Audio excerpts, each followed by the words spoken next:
Tu n'as même pas besoin d'essayer à être sur ton meilleur que Dieu t'aime. Je t'aime. Je t'aime assez pour faire un sacrifice pour toi. Un gros sacrifice.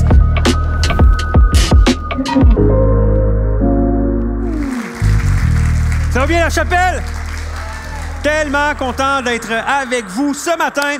Pour conclure cette thématique-là, commence par prier. Une série basée sur les psaumes. Et au travers des dernières semaines, nous avons vu comment que de prier les psaumes, ça fait du bien et c'est un guide extraordinaire pour nos temps de prière. Quand tu y penses, lorsque tu pries les psaumes, tu pries la parole de Dieu. Donc, tu utilises les paroles de Dieu pour les redonner à Dieu. Donc, tu ne peux pas te tromper. Dieu ne peut pas regarder tes prières et faire comme « Qu'est-ce que tu me dis là? » Ben là, Dieu, c'est toi qui l'as dit. Comme, je ne peux pas me tromper. C'est extraordinaire. Et ce matin, j'aimerais qu'on puisse regarder un psaume que je trouve fabuleux. Et j'aimerais vous encourager à vous lever ensemble pour la lecture du psaume 63 en signe de révérence à la parole de Dieu. Donc, on va lire ça ensemble. C'est parti. « Ô Dieu, tu es mon Dieu. C'est toi que je recherche. Mon âme a soif de toi. Mon corps même ne cesse de languir après toi, comme une terre aride, desséchée et sans eau. C'est pourquoi, dans ton sanctuaire, je te contemple pour admirer ta puissance et ta gloire. Car ton amour vaut bien plus que la vie. Oh, vaut bien plus que la vie. Aussi, mes lèvres chantent sans cesse tes louanges. Oui, je veux te louer tout au long de ma vie. Je lèverai les mains pour m'adresser à toi. Mon cœur sera comblé comme en un bon festin où le corps se rassasie de mes gras succulents. Et je crierai de joie en chantant tes louanges.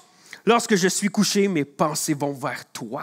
Je médite sur toi tout au long de la nuit. Oui, tu es mon appui. Je suis dans l'allégresse à l'ombre de tes ailes. Je demeure attaché fidèlement à toi et ta puissance me soutient. Est-ce qu'on peut donner un applaudissement et un temps de louange et d'adoration à notre Dieu extraordinaire? Yeah! Alors, le titre de mon message, c'est « Chante ». OK, avant de t'asseoir, regarde la personne à côté de toi et dis « Je m'attends à te voir chanter tantôt très fort. » Allez, vas-y. Je m'attends à te voir chanter très fort.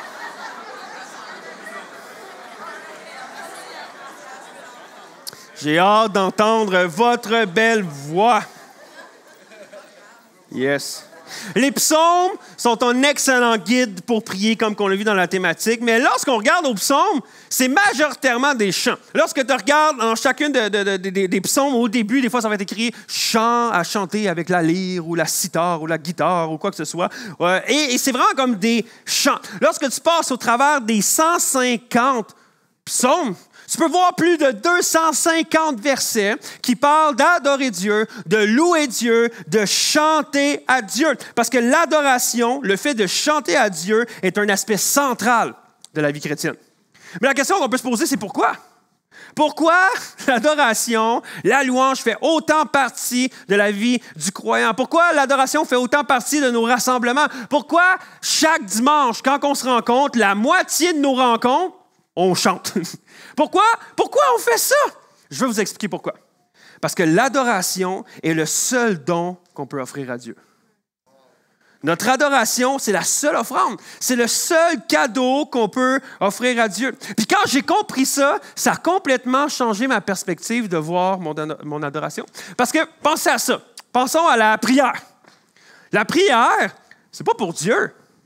Compris? C'est pour nous. La prière s'adresse à Dieu, mais c'est pour nous. Parfois, on peut être « Hey Dieu, j'ai prié à toi, tu dois être content. Tu dois être content. » Puis là, Dieu, ben non, c'est pour toi la prière. Dieu n'a pas besoin de nos prières.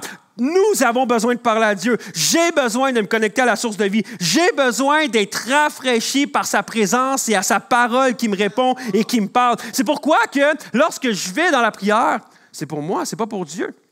Et le résultat du temps de prière, c'est quand Dieu nous parle en retour puis qu'il nous guide au travers les diverses situations de notre vie. La prière est là également lorsqu'on intercède pour les autres. La prière est là pour m'aider à m'exprimer et à chanter à Dieu, à crier, à faire des pétitions même à Dieu. Dieu, aide-moi, sauve-moi, agis dans ma situation. Mais la prière s'adresse à Dieu, c'est pas pour nous. Quand tu penses à ça, la Bible, c'est pas pour Dieu. Dieu n'a pas fait écrire sa parole pour l'aider à se rappeler de ce qu'il avait dit. T'es comme, shot d'affaires. C'est quoi que j'ai dit au peuple d'Israël déjà? Non! Dieu n'a pas besoin de la Bible. Dieu, c'est la parole en lui-même. La Bible, c'est pour nous. Puis il faut bien comprendre ça, parce que combien de fois on prend des temps dans la Bible, tout ça, puis on se dit comme, j'ai lu ma Bible, j'ai fait une faveur à Dieu. Des fois, on est là, hey, Dieu, je suis rendu à mon 5e jour de suite dans mon plan de lecture, tu dois être fier de moi. Puis là, Dieu est comme, non, ça n'a pas rapport. Des fois, on prie, hey, Dieu, j'ai passé 7 minutes à prier ce matin dans mon temps, tu dois être heureux. Non, c'est pas pour Dieu qu'on fait ça, c'est pour nous. OK, je vais en ajouter un. Donner.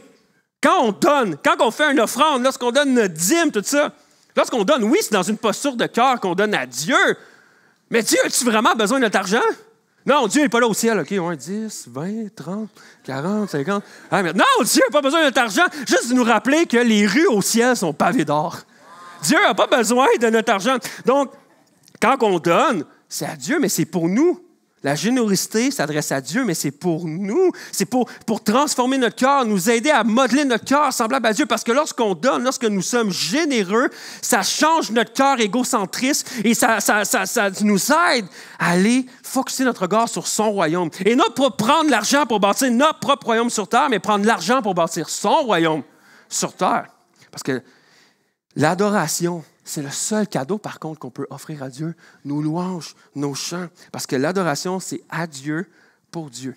Chaque fois que je regarde vers Dieu puis je dis, Dieu, je t'aime. Chaque fois que je me réveille le matin puis je dis, Seigneur, merci pour cette nouvelle journée et le fait que je respire encore. Lorsque je me tourne vers Dieu, je fais comme, Père, je déteste la douleur que j'ai dans mon corps, mais merci de me donner la chance de ressentir les choses. Chaque fois que je lève les mains vers Dieu, chaque fois que je chante, chaque fois que je crie de joie, wouh! C'est la seule chose que je peux offrir à Dieu. Qui va juste à lui. C'est pas pour moi que je fais ça, c'est pour Dieu. Parce que l'adoration, c'est un choix. L'adoration, c'est quand toi et moi, on choisit de dire à Dieu, Papa, je t'aime. Je t'aime. Est-ce que Dieu, par contre, a besoin de notre adoration? Non. Comme si Dieu avait besoin... Parce que des fois, on pense que Dieu a besoin de notre adoration pour comme recharger ses batteries, son amour et sa grâce. C'est comme alors qu'on loue, le Dieu est là, ouais, donnez-moi en plus, donnez-moi en plus. Et alors qu'il est rendu à un certain niveau, là, il peut déverser son amour et sa grâce. Non! Dieu reste Dieu, qu'on l'adore ou pas. La Bible nous dit que si on n'adore pas, les arbres vont battre des mains, que vraiment les roches vont commencer à crier, les océans vont l'adorer. Mais en tant que bon père, il n'exige pas à ce qu'on le loue. Mais il nous le demande, puis il nous laisse le choix. Est-ce que tu veux te tourner vers moi? Et je pensais à ça cette semaine, puis je suis avec Nora, ma petite fille, qui va avoir 1 an le mois prochain. Puis elle ne parle pas encore. Fait que je m'imaginais, tu sais, quand elle va avoir 3 ans, 4 ans, 5 ans, puis je l'imaginais venir vers moi, puis me dire, « Hey, papa, qu'est-ce que je pourrais faire pour toi? » Puis c'est cute, mais la réalité, c'est comme, « Qu'est-ce que tu peux faire pour moi? Écoute, tout ce que tu as m'appartient, là, tu sais, dans le sens où... » Non, mais quand tu y penses, à l'âge que tu as, tu sais, la maison que tu as, c'est à moi. Les vêtements que tu portes, c'est à moi qui les ai achetés. Tu sais, tes jouets que tu as, c'est à moi. Les choses que tu appelles les tiennes, non, pas vraiment à toi. Là. Tu sais, comme, tu veux me faire un dessin? Cool, c'est quand même moi qui te fournis le papier puis le crayon. Là. Tu sais, c'est comme... Mais par contre, la seule chose que ma fille pourrait m'offrir, c'est sa gratitude. Ça, par exemple, ça vient d'elle-même. Juste entendre j'ai hâte d'entendre ça, juste un « Papa, merci. » L'entendre dire « Papa, t'es le meilleur papa du monde. » Parce que c'est vrai. Moi, je le crois, tu sais, je suis comme « ouais. » Non, mais juste d'entendre ma fille venir me voir et dire « Papa, je t'aime. » Là, elle ne parle pas présentement, mais juste quand je la prends le matin et qu'elle me fait juste un câlin. Je fonds. Fait que moi et ma femme, on se bat pour qui va aller chercher Nora le matin. Et non, mais les parents ici, là, rappelez-vous vos enfants quand ils étaient jeunes, puis même moins jeunes, mais qui vous regardent dans les yeux puis qui disent « Maman, papa, je t'aime. » À quel point votre cœur fond, à quel point ça vient vous chercher, puis c'est comme un velours qui s'installe, puis comme « Wow! » Juste quand ils décident par eux-mêmes de voir ce que vous avez fait pour eux, puis ils vont dire « Hey, merci. Merci, je t'aime. » Mais imaginez si ça fait ça dans notre cœur à nous, comment Dieu, tous ces enfants sur la terre, de peu importe l'ethnicité, peu importe leur langue, décident de se retourner vers lui et de dire « Papa, je t'aime. » À quel point que ça doit faire tellement un baume sur son cœur puis il doit tellement être heureux. Donc l'adoration est la seule chose, c'est le seul don qu'on peut offrir à Dieu. Mais qu'est-ce que l'adoration? Laissez-moi vous offrir une définition ce matin. L'adoration est notre amour exprimé à Dieu en réponse à sa grâce envers nous. Matthieu 22 nous dit ceci. Tu aimeras le Seigneur ton Dieu de tout ton cœur, de toute ton âme et de toute ta pensée. C'est là le commandement le plus grand et le plus important. Ça fait 17 ans maintenant que je suis croyant, que je vais à l'église, tout ça. Puis il n'y a pas une année où je n'ai pas entendu quelqu'un dire ce passage-là comme si c'était facile. Écoute, j'ai de la misère à contrôler mes pensées pendant 8 secondes. Penses-tu vraiment que je suis capable de faire quoi que ce soit avec mon cœur et mon âme? Non! C'est impossible. Je ne suis pas capable de prendre tout mon cœur, mon âme, puis de dire « Oh ouais, tout est focusé vers Dieu. » On a tout essayé la prière méditatrice. Tu sais, quand on médit à Dieu, on contemple Dieu, puis on essaie de faire le silence pendant 10 minutes, et ça ne prend pas 8 secondes. Et là, aime Dieu de tout ton cœur. Ouais. C'est comme si ça semble impossible.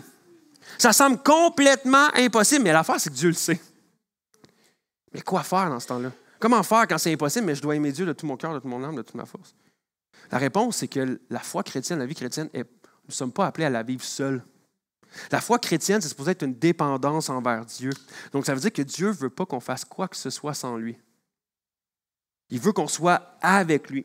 Donc, tu peux prendre ta Bible, tourner dans un verset qui dit « OK, soyez parfaits comme je suis parfait. » Ouais, Dieu, c'est bien le fun, mais je n'y arriverai pas. Puis Dieu fait comme je le sais. Parce que tu as besoin de moi. Tu as besoin de moi. Puis c'est à ce moment-là, alors qu'on réalise qu'on a complètement besoin de lui, mais que son regard est tourné quand même vers nous, que là, on est là. Ah, Dieu, merci pour ta grâce. Merci pour ton amour envers moi. Merci pour ta miséricorde. Merci pour ton soutien alors que je suis incapable par mes propres forces. Merci pour ton esprit qui crée en moi le vouloir et le faire. Merci, Seigneur. L'adoration, notez ça, l'adoration commence avec l'amour que Dieu a pour nous et non par l'amour que nous avons pour lui. Ça, c'est important de savoir ça. Laissez-moi vous l'exprimer d'une autre manière. Si l'adoration, c'est l'expression de l'amour qu'on a à Dieu, c'est quoi l'ingrédient clé? C'est l'amour. OK, dites avec moi, amour. Super. Ça veut dire que tu ne peux pas adorer quelque chose sans l'aimer. Mais nous, les humains, on aime. On aime beaucoup. On aime beaucoup de choses. C'est pas pour vous, là, mais si je vous demande de penser à 3 choses, 3 personnes, peu importe, que tu aimes vraiment, qu'est-ce qui te vient en tête? Bon, on est à l'église, là. Ah oui, Dieu, je t'aime. Non, mais pas vrai, là. Première chose qui vient en tête. Moi, la réalité, c'est que je pensais à ça cette semaine, je me disais, je regardais à ma femme Valérie. Je l'ai aimée beaucoup, Valérie. Je l'aime encore beaucoup. Mais combien de fois j'ai aimé Valérie plus que Dieu? Plein de fois. Combien de fois j'ai regardé à ma fille, puis mon regard, mon énergie, tout était focusé vers Nora. Le problème, c'est quand ça arrive, Dieu appelle ça une idole. Combien de fois j'ai fait de ces personnes-là une idole dans ma vie, que j'ai aimé ma femme, ma fille plus que Dieu. Puis pour certains d'entre vous, ça peut être autre chose que ces personnes, ça peut être votre travail. Votre travail, c'est la chose que vous aimez. Vous parlez tout le temps de votre travail. Vous parlez de votre compagnie, elle est tellement extraordinaire. Vous parlez du salaire, des avantages, des bonus, tout ce que vous faites. Vous publiez sur les réseaux sociaux, c'est à propos de votre travail. Tout est en fonction de ça. Puis là, Dieu est en train de faire hey! Est-ce que tu aimes ton travail plus que moi? Est-ce que parce que tu es en train de faire une idole? Et si tu revenais et tu te recentrais sur moi, puis tu désirais de m'adorer moi, et non telle chose. Si l'adoration est l'amour exprimé à Dieu, ça veut dire que tu ne peux pas exprimer quelque chose qui n'est pas là. Si je n'ai pas d'amour à Dieu, envers Dieu à donner, qu'est-ce que je fais dans ce temps-là? C'est problématique, là. Si j'ai peu d'amour à donner ces temps-ci, on dirait à Dieu, qu'est-ce que je fais? C'est pourquoi que l'adoration commence avec l'amour que Dieu a pour nous et non l'amour que nous avons pour Dieu. Parce que je suis certain que plusieurs d'entre vous, vous êtes capables de vous placer dans une situation, à un moment de votre vie où que vous saviez que vous étiez loin de Dieu. Vous étiez moins proche de Dieu, vous étiez comme Dieu n'était pas dans le décor, tu menais ta vie, tu faisais ce que tu voulais.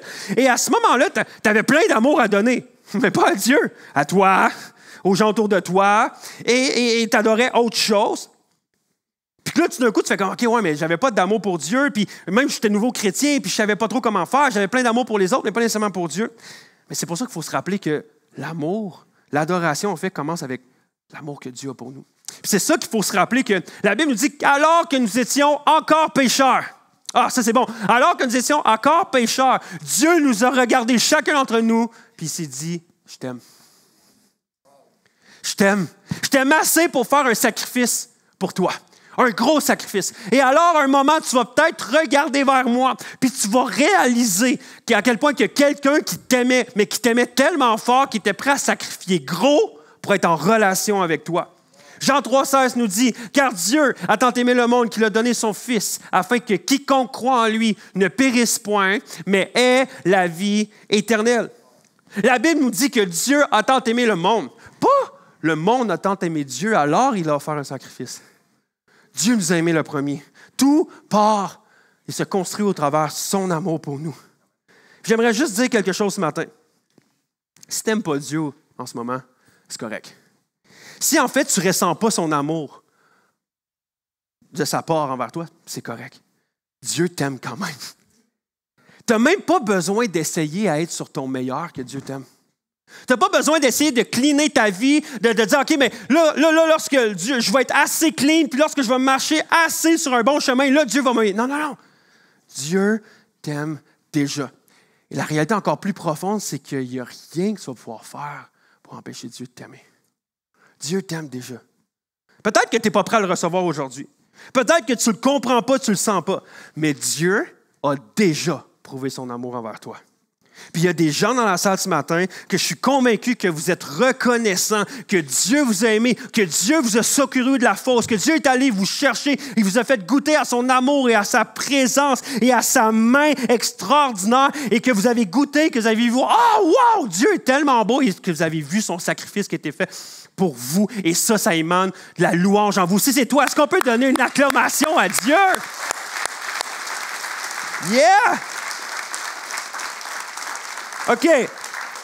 Est-ce que vous pouvez dire avec moi, je suis aimé de Dieu? Je suis...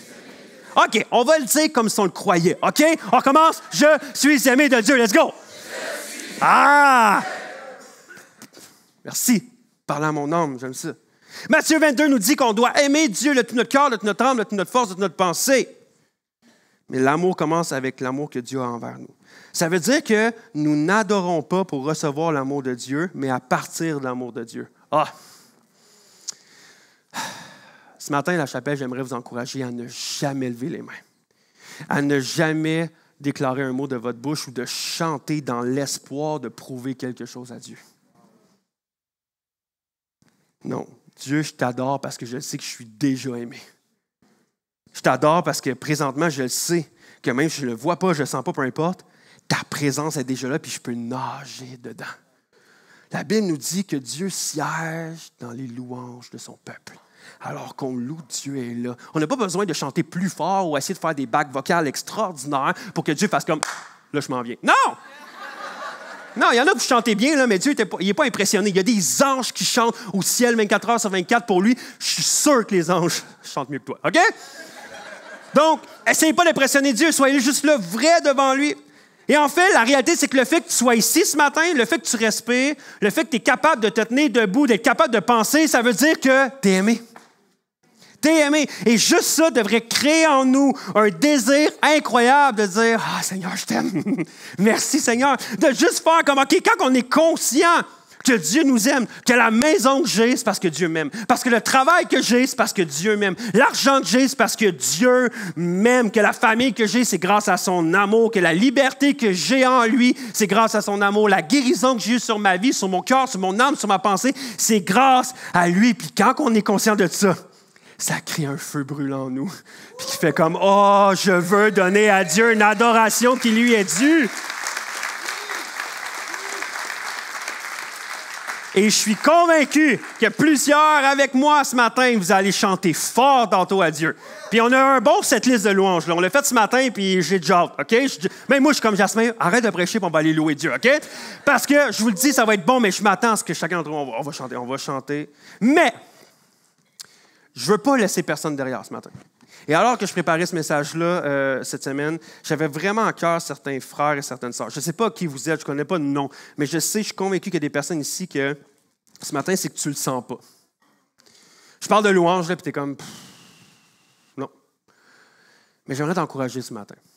Alors que tu ne le sens pas, chante. Alors que tu as l'impression d'être mort spirituellement, loue Dieu. Parce que l'adoration commence avec l'amour que Dieu a pour nous et non l'amour que tu as envers Dieu. Je le répète parce que ça m'est arrivé tellement souvent de voir des gens autour de moi à l'église qui ont arrêté de louer Dieu parce qu'ils étaient morts à l'intérieur, parce qu'ils se sentaient découragés, parce qu'ils étaient blessés. Tellement de gens ont arrêté d'adorer Dieu parce qu'ils vivaient des épreuves dans leur vie et ça tuait leur louange. Les épreuves arrivaient l'une après l'autre et ça amenait leurs lèvres à être fermées. Puis quand on est dans ce moment-là, si on est honnête, là, on finit par croire le mensonge que l'adoration, c'est pour les autres. L'adoration, c'est pour ceux qui ont vraiment quelque chose à dire merci à Dieu. C'est pour les gens que ça va vraiment bien dans leur vie, que tout va bien, tout ça. Puis on pense que ceux qui lèvent leurs mains dans la louange parce qu'eux, ils ont vraiment des raisons de dire merci à Dieu. Mais moi, en ce moment-là, j'en vois pas. Alors, je me tais. En fait, là, on va prendre un temps de louange. Puis t'es comme, honnêtement, Jasmin, la seule chose que j'ai goût de chanter, c'est la toune qui dit « Peut-être que demain, ça ira mieux, mais aujourd'hui, ma vie, c'est de la merde. » Le pasteur, il a dit ça à l'église. Non, mais c'est vrai. C'est honnête, là, on va être transparent. Des fois, notre cœur, c'est ça. Des fois, notre cœur, c'est comme... Non, qu'est-ce qui émane dans mon cœur, pour vrai, c'est pas de la louange, c'est juste... Je suis fâché, je suis déçu, je suis épuisé. C'est bien le fun, la louange, mais c'est pas pour moi. Je sens que Dieu m'a abandonné. Je n'ai pas le goût de chanter « Admirable ». Non. Il n'y a rien que je trouve admirable en ce moment. On chante des chants qui font comme « Tu es là, présent parmi nous ». T'es comme « T'es où, Dieu? » Parce que moi, je ne te sens pas. T'étais où cette semaine? T'étais où quand telle situation est arrivée sur moi? T'étais où quand j'ai perdu ma job? T'étais où quand j'ai perdu l'enfant qu'on voulait avoir? T'étais où, hein? On va se dire les vraies affaires, mais on vit ça. Il y a des gens qui vivent ça. T'étais où? Puis c'est arrivé tellement souvent que j'ai vu Dieu vouloir rencontrer des gens autour de moi. Et ce qu'ils ont rencontré, c'est un mur. Ce que Dieu a rencontré, c'est un mur. Dieu voulait les toucher, Dieu voulait être là dans leur vie, puis eux autres étaient comme « Ah ouais? Tu veux que je te loue? Okay. Fais-moi louer. » Non, mais tu sais ce que je veux dans ma vie, fait que fais-le, puis peut-être que je vais avoir le goût de louer. Ça a l'air que tu es le Dieu des miracles. Prouve-le. Puis peut-être moi lever les mains, hein? Parce que là, j'ai aucune raison de te louer. Et j'ai vu des gens qui étaient prêts à se tenir face à face avec le Dieu de l'univers. La tête haute, puis incapables de louer parce qu'ils étaient blessés. Ils étaient déçus. Ils se sentaient seuls, délaissés. C'est qu'ils ont laissé à ce moment-là leur cœur s'endurcir. C'est qu'ils ont laissé leurs émotions et leurs blessures dicter leur foi plutôt que leur foi dicter leurs émotions. Puis j'aimerais encourager certaines personnes que c'est peut-être toi ce matin. Peut-être que tu te sens épuisé, peut-être que tu te sens tanné d'attendre, peut-être que tu te sens en bout de souffle. Mais j'aimerais t'encourager à adorer même quand tu ne le sens pas. Même quand tu sens que tu es dans la vallée de l'ombre de la mort, de juste oser par la foi. Levez les mains. En signe d'abandon, peut-être même de ta bouche. Elle est capable de le dire, mais juste, okay, je vais lever les mains. Juste, OK, Dieu, fais quelque chose. Fais quelque chose. Comment adorer Dieu quand rien ne change?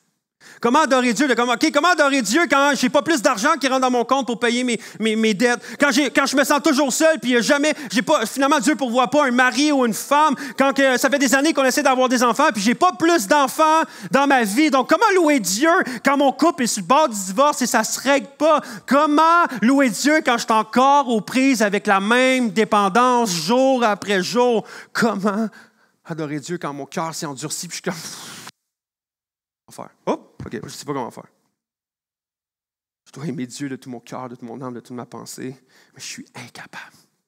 Puis j'aimerais vous partager 2 versets qui, pour moi, cette semaine, m'ont encouragé et que j'aimerais vous partager pour encourager certaines personnes qui, peut-être que vous êtes dans cette situation-là. Puis j'inviterai les musiciens à venir me rejoindre. Voici le premier passage dans Deutéronome, chapitre 30, verset 6. Ah, ça, c'est cool. « L'Éternel, votre Dieu, vous circoncira, en long terme, vous purifiera le cœur et celui de vos descendants, pour que vous l'aimiez de tout votre cœur, de toute votre être, et ainsi que vous viviez. Dieu va faire ça. OK, un autre passage. Ézéchiel 36. Je répandrai sur vous une eau pure, afin que vous deveniez purs. Je vous purifierai de toutes vos souillures et de toutes vos idoles. Je vous donnerai un cœur nouveau et je mettrai en vous un esprit nouveau. J'enlèverai de votre être votre cœur dur comme la pierre et je vous donnerai un cœur de chair. Je mettrai en vous mon propre esprit et je ferai de vous des gens qui vivent selon mes lois et qui obéissent à mes commandements pour les appliquer. Quel passage extraordinaire. Voici la solution quand tu sens que tu as un cœur dur. Tourne-toi vers celui qui peut changer ton cœur. Parce que trop souvent, on croit le mensonge que j'ai besoin de changer mon cœur avant de m'approcher de Dieu. Mais la réalité, c'est que tu es incapable tout seul. Tu as besoin de celui qui, lui, va te purifier. Lui, va t'enlever de tes souillures. Lui, va t'enlever tes dépendances. Lui, va te guérir. Lui, va te restaurer. Et alors, si je me tourne vers lui, lui va purifier mon cœur. Puis alors que je suis supposé aimer Dieu de tout mon cœur, de toute mon âme, de toutes mes pensées, ça dit, Dieu va créer ça en nous. Lui, il va faire que je vais l'aimer de tout mon cœur, mon âme et ma force et mes pensées. Dieu va le faire. C'est que lui, il faut que j'aille vers lui. Note ça. L'adoration change surnaturellement notre perspective à cause de sa présence. Alors qu'on décide de l'adorer, alors même qu'on est au milieu de la vallée de l'ombre de la mort, il est en mesure de changer notre perspective alors qu'on se retrouve dans sa présence et que nous sommes en adoration. Alors même que je choisis de louer Dieu, même quand je ne le vois pas, même quand je ne le sens pas, même quand je n'ai pas le goût, il y a une transformation qui peut prendre place. Je vous ai déjà partagé cette histoire-là de ma vie personnelle, alors que, il y a quelques années,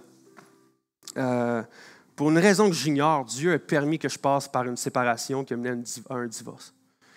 Où est-ce que j'ai vu ma femme avec qui on était mariés depuis plusieurs années, alors qu'on servait Dieu ensemble, je l'ai vu partir, me quitter l'Église, quitter la foi, quitter même le pays, du jour au lendemain. Et ça a été la douleur la plus terrible que j'ai vécue dans toute ma vie. Je ne comprenais pas, puis j'étais comme... Puis j'étais en colère, j'étais déçu, j'étais triste, j'étais comme, Dieu, ça fait tellement d'années que je suis là à te servir. Je suis pasteur, j'allais devenir le pasteur principal de l'église où j'étais. J'étais comme, OK Dieu, je suis là, je me dévoue pour ton royaume, je me dévoue pour les gens que tu désires sauver, puis que je suis là, je me donne corps et âme, je ne calcule pas les heures, puis c'est ça que tu permets dans ma vie? Voyons, moi je suis là, puis je t'aime, je te sers, puis tout ça, puis pourquoi tu fais ça? Et là, j'avais de la colère, j'étais aigri, puis tout ça. Et à ce moment-là, je me retrouvais dans la vallée des ténèbres. Puis là, je peux vous le dire que j'y ai goûté. Je n'avais jamais vécu de l'anxiété ou de l'angoisse, mais je me souviens des journées, des soirs, des nuits, à être couché en boule dans mon lit, avec une boule tellement ici douloureuse. Et la seule chose que je pouvais faire, c'est pleurer. Je n'avais jamais vécu ça. À ce moment-là, c'était tellement douloureux. Alors que j'étais chez nous, les lumières étaient fermées, j'étais tout seul, pas lavé depuis des jours, j'étais juste dans mon pire. Et la seule force que j'avais, c'est d'aller m'asseoir dans le milieu de mon salon. Je prenais ma guitare, puis je me mettais à gratter. Et je chantais à répétition, toujours la même chose. Puis je chantais. Dans la vallée, Dieu, tu es là. Dans le silence, Dieu, tu es là. Dans les ténèbres, Dieu, tu es là. Dans ma douleur, Dieu, tu es là. Et là, je le déclarais. Oh Dieu, tu ne me quittes pas.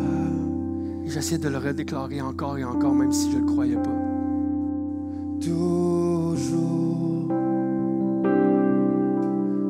ton amour restera. Il chantait ça à répétition. Et c'est la seule chose que je trouvais à dire, puis à chanter. Alors que je passais dans la vallée de l'ombre de la mort, je louais. Et est-ce qu'à cause que j'ai fait ça, tout d'un coup, ma femme est revenue avec ses valises? Ah, je suis revenu, Kumbaya, tout est beau. Ah. Non, ça n'a rien changé à ma situation. Mais ma perspective, elle a changé. Tout d'un coup, j'étais capable de dire merci. Merci Dieu pour ce que j'ai. Je ne veux pas focusser seulement sur ce que j'ai perdu. Je veux focusser sur ce que j'ai. Puis des fois, la seule chose qui sortait de ma bouche, c'est « Je t'aime. Merci. » Puis ça, c'était une louange puissante. C'est une louange puissante, bien plus que des chants de louange avec des bridges. Puis non, non. Juste me promener avec humilité et dire « Merci. » Et tout d'un coup, ma perspective, des fois, ça pouvait prendre chanter, puis des fois, ça pourrait prendre 5 minutes, 10 minutes, 20 minutes, des fois 3 minutes. Et tout d'un coup, il y a un sourire qui émanait sur mon visage. Il y a une joie qui commence à être là, incompréhensible. Comment je peux être dans la joie alors que j'étais dans le pire? C'est parce que sa présence était là. Sa présence me soutenait. Alors que je n'avais pas de force, je sentais que je n'avais rien à offrir à Dieu. J'ai dit, Dieu, tu vois, ma vie, là, c'est un mess. Il n'y a rien de cute là, dans ma vie présentement. Mais Dieu, dans sa grâce et dans le fait qu'il m'aime déjà, je suis là. Je vais t'accompagner. Puis moi, je vais créer en toi le vouloir et le faire.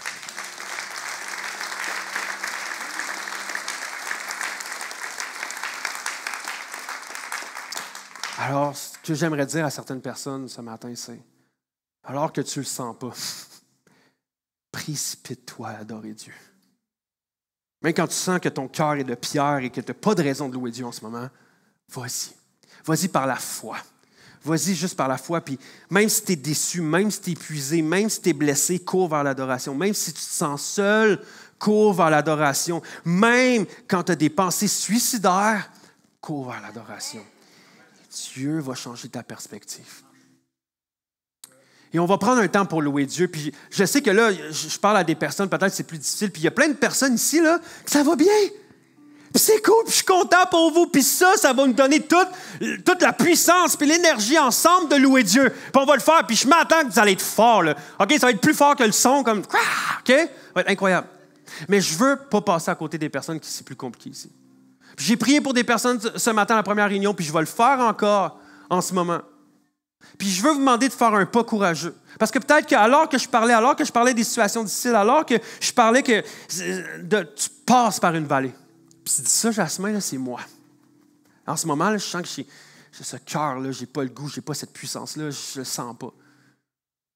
J'aimerais prier pour toi. Puis je vais te demander de faire un pas courageux. Alors qu'on est en Église, alors qu'on est rempli de gens, des humains, des hommes, des femmes, imparfaits, comme chacun d'entre nous, on passe tous par des moments difficiles, on se comprend tous. Et l'Église, il y a Tim Keller qui disait ça, l'Église n'est pas un musée de personnes parfaites, l'Église, c'est un hôpital pour les gens brisés. Et on est tous brisés. Fait que, on arrive ici et on n'a pas à avoir honte de quoi que ce soit. Je suis humain, j'ai besoin de Dieu. Puis s'il y a quelqu'un, la Bible nous dit que si quelqu'un se pense debout, qu'il fasse attention de ne pas trébucher. Alors j'aimerais faire quelque chose de courageux ce matin. Si tu dis ça, Jasmin, tout le long que tu parlais, c'est moi. Prie pour moi parce que j'ai besoin d'une nouvelle perspective, ou j'ai besoin de cette force-là pour louer Dieu parce que je ne le sens pas présentement. Si c'est toi, j'aimerais te faire quelque chose de courageux, lève-toi de ta place à l'instant même. Puis j'aimerais prier pour toi. Je sais que c'est là, tu dis, OK, là, il y a des gens autour de moi, ils vont voir, on s'en fout, c'est ça l'Église. Alors si c'est toi, lève-toi. Oui, je vois des gens qui se lèvent. Oui, je vois des gens qui se lèvent. Ouais. Soyez courageux, soyez courageux. Pensez pas aux gens, qu'est-ce qu'ils vont penser de moi? On s'en fout. L'important, c'est vous et Dieu. Oui, je vois des gens qui se lèvent. Oui, je vois encore des gens. Je veux prier pour vous. Osez vous lever devant Dieu et dire, Dieu, ça c'est moi, j'ai besoin que tu crées en moi, tu changes mon cœur. Yes. Wow. Okay, j'aimerais qu'on puisse faire de quoi d'encore plus courageux. Okay? Ce qu'on va faire, c'est j'aimerais ça que vous preniez le temps de juste vous tourner puis regarder tout le monde autour. OK, non, mais vas-y. Arrêtez de me regarder, tournez-vous. Regardez les gens autour. OK, regardez. J'aimerais juste vous dire, vous n'êtes pas tout seul. Puis ça, c'est l'Église. Ça, là, quand on passe par des temps difficiles, c'est nous autres. Puis il y a tellement de gens qui passent par des temps où c'est difficile des fois, là. Hey, on passe tout par là. Puis ce que j'aimerais faire ce matin, c'est ensemble en Église, on va prier pour vous. Alors, j'aimerais prier pour vous. Et j'aimerais qu'on puisse faire quelque chose. S'il y a quelqu'un qui est debout auprès de toi, lève-toi, ou peu importe, mets ta main sur cette personne-là, tends les mains vers ces personnes-là. Allez-y, on va prier pour eux, parce que c'est ça, l'Église, on se soutient dans des moments où est-ce que c'est pas facile. Prions ensemble. Père éternel, je veux te prier pour chacune des personnes qui ont été courageuses et assez courageuses pour se lever. Puis dire, Seigneur, ça c'est moi.